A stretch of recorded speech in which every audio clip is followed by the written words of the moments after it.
Hi there guys, it's Anthony back one more time for the new video in regards to Rugby League. This one is a general Rugby League video, so please like and subscribe everything that you hear today.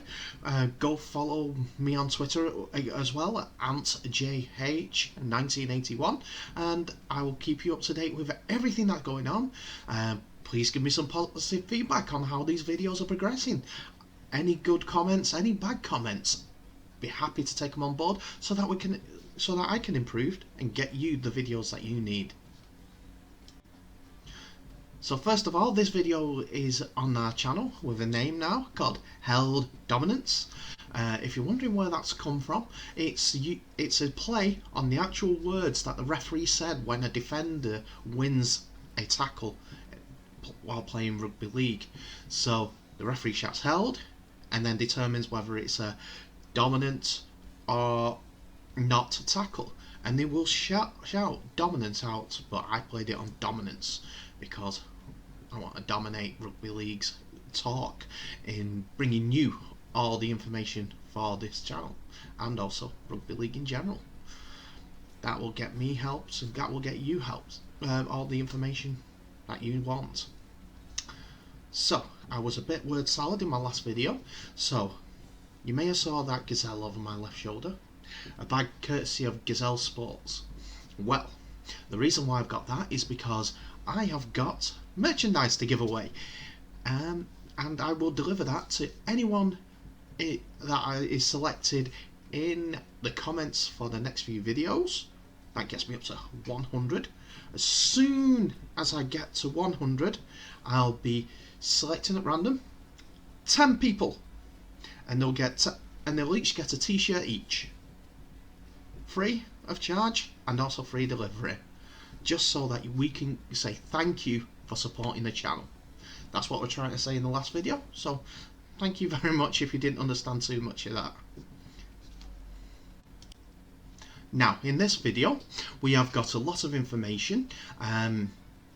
There will be information about a new signing done in the North American Rugby League, the first signing for a club, first announced should I say,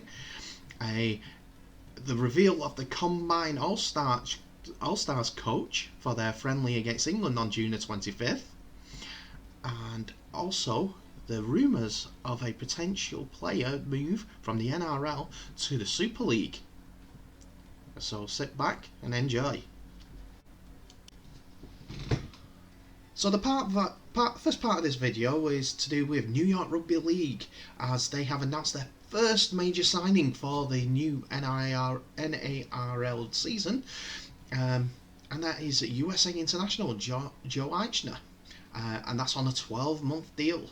The utility forward has most recently played in Australia's Northern Pride side in the Intertrust Super Cup, having made his debut for the club in August 2019, so he's been there for 2 years. Pandemic being the mate weight in that front. Eichner, who's 29-year-old, has made 14 appearances for the USA team, appearing as part of the Hawk squad in 2017's World Cup. He becomes the first name announced by New York ahead of the inaugural season, as I mentioned, and it's a kind of a coup. It's the first big signing that they've announced. That's on the back of Brooklyn's announcement of Eddie Petterborn. Yes, there's a bit of time in between the two, but they've announced a signing. So they're making strides to getting their team together. I'm sure more and more information will come out. That's two that everyone heard about. But I'm sure once the logistics and the negotiations have gone through, any combines have been completed, you will probably hear more and more signings when it comes to about May. I know that's almost a month off, but that's when all these trial dates and contract negotiations, and also possibly the 1st of June cut-off point comes into play. So that's why I think May is when most of the squads are going to be announced. So who is Joe Eichner? Well, he's a Geneva, Florida native. He played baseball and attended Oviedo High School in his youth. His discovery of rugby league in 2010 while attending University of North Florida, and joined the Jacksonville Axemen of the USA Rugby League after graduating with his bachelor's degree in building science. So he's a quite intelligent man. He attended a tryout in Tampa, Florida in 2016. Eichner earned a contract with the Toronto Wolfpack in December 2016, following a 12-day trial training camp held in Brighouse, West Yorkshire, England. He made his debut for the Wolfpack in their round 9 match against Coventry Bears on June the 3rd, 2017. And he was named in the USA's 23-man squad for the 2017 World Cup in September in September the 24th. He then joined Johnny Diesels in the Group 9 Rugby League, and also played alongside USA representatives Tua Samoa. And then 2019 came along. He went to the Northern Pride Cup team to play in the Intertrust Super Cup. So yeah, it's a fairly experienced player when playing rugby league. He has 6 years of experience behind him as well. That's him and Monty about the same level. Monty Gaddis, I will keep referring to him because he's the one that I know a bit more about without looking up Wikipedia and things like that. But yeah, that's what we've got from the New York side. I do think that May time will come, but there will be a few more, I reckon, on the way before then. It's just when they can get the deals up and running, I suppose. So yeah, that's a first signing. So our second part of the news today was reported also today that Doncaster Chief Executive Carl Hall has been appointed team manager of the Combined Nations All-Stars team ahead of their mid-season friendly against England. This will be Sean Wayne's first game as head coach at England and will take place at the Howard Jones Stadium on the 25th of June. He's a New Zealand-born rugby league player, excuse me, who has he played both codes, to be honest. So he's got experience on both sides, and has a decorated career at centre, playing for a number of clubs, including Hull KR, Leeds, and Featherstone in league. He's 51 years old and was the vice president of the RFL, working alongside Tony Adams and Claire Balding. Tony Adams, a footballer whose Mind charity was a big influence in mental health, and Claire Balding, the ex-rugby league host for the Challenge Cup on the BBC. His role at the Combined Nations All-Stars will see him work closely with head coach Tim Sheens and assistant Andrew Henderson. He's excited for the All-Star concepts and is delighted to be involved. The big thing for him is to make this a full-on meaningful match. So they're going about it as if it was a proper team coming together and attacking England to get them ready for that first game in the World Cup at the latter stages of this year. Them are the words we're looking for. So if it's as competitive as what they hope it would be, then great.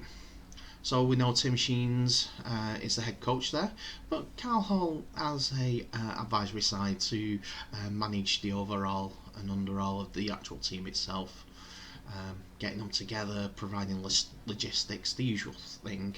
So yeah, it'll be a fun game, especially with Tim Sheens being such a good coach in his career. Finally, we have a little bit of a rumour of an NRL player coming over to the UK, and it's to do with Wakefield Trinity. It's the twin brother of David Fifita, Andrew Fifita is rumoured to be joining Wakefield. Very confident of securing a deal to offload Adam Tangana to free up the move for Andrew Fifita. So yes, he's an Australian Tongan international, and he's a big bopper twin. Dave Fifita has been playing for Wakefield for a few years now, and he said that to his teammates after Wakefield's Challenge Cup defeat to Catalan, there's some good news on the way. This may be one thing, or it might be another thing entirely. Could be that another player might be coming in. He might be a friend of his rather than his twin. But I think in recent actions, Andrew's club down in Australia, Cronulla Sharks, might be a bit eager to offload him. That was because in a recent game in the New South Wales Cup versus Canberra, Andrew Fifita, let's say, stepped over the mark a little with a swinging arm to one of the Canberra players' heads, and ended up with 90 carryover points as a penalty, which seems to have gone down like a lead balloon in Australian media and rugby league, as it seems like it was something that deserved a bigger penalty. So if he does come over to the Super League, there will be no ban carryover because of that. So he'll be free to play whenever he's match fit, and considering he's been playing in the New South Wales Cup, he should be match fit and ready and eager to go. And that means that the Wakefield pack is, after they've moved on Polly a couple of years ago, will be massive again because them two boys are no small forwards. They're not mobile, they are big guys who like to tackle, who like to run over you, what they call a Samoan sidestep, and then laugh at you because they've done it to you. Just a little bit of a sidebar on that game. Cronulla was eliminated against Canberra in the 2020 campaign, so I don't know why I'm bringing that up. So yes. So if Tangata's departure goes ahead, Wakefield would have had their quota spots open up, paving the way for Andrew Fifita, 31 years old, to link up from Cronulla Sharks, and hopefully that might change a bit of fortune when it comes to Wakefield. Be interesting because he is a big guy and a big favourite with Cronulla fans in the past, because he was he just likes the big hits and the big runs, and Cronulla works off the back of him. But yeah, now it seems like Wakefield bound with his brother. So good luck to Wakefield. They will have a big pack that will scare quite a few teams, and if they keep Tom Johnson from getting HIAs, they could make a run at it, because I'm sure that they've got the backs to supply these people and move them about so that they can have a tilt at the Super League, whether that's to get in the playoffs or challenge for at least getting there. It's a step in the right direction, I suppose. Now on to an ex-coach who's probably not too eager to get back into the sport, but would happily accept any job there. And that is Tony Ray, the former coach, the Australian former coach, coached many clubs. And the reason I'm bringing him up is back over this weekend, the 11th, 10th, 9th of April, Tony has been involved in our league and also the Sportsman for rugby league games showing for the Challenge Cup. as a colour commentator, working alongside the commentary team that is on during the day.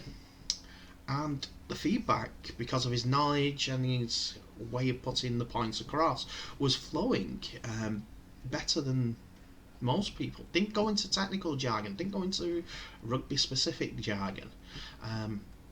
It was easy to understand, and it was something that seems to be lost upon Sky a little, because they've got the guys doing the analysis and Barry McDermott doing also the commentary, which can be a bit too much.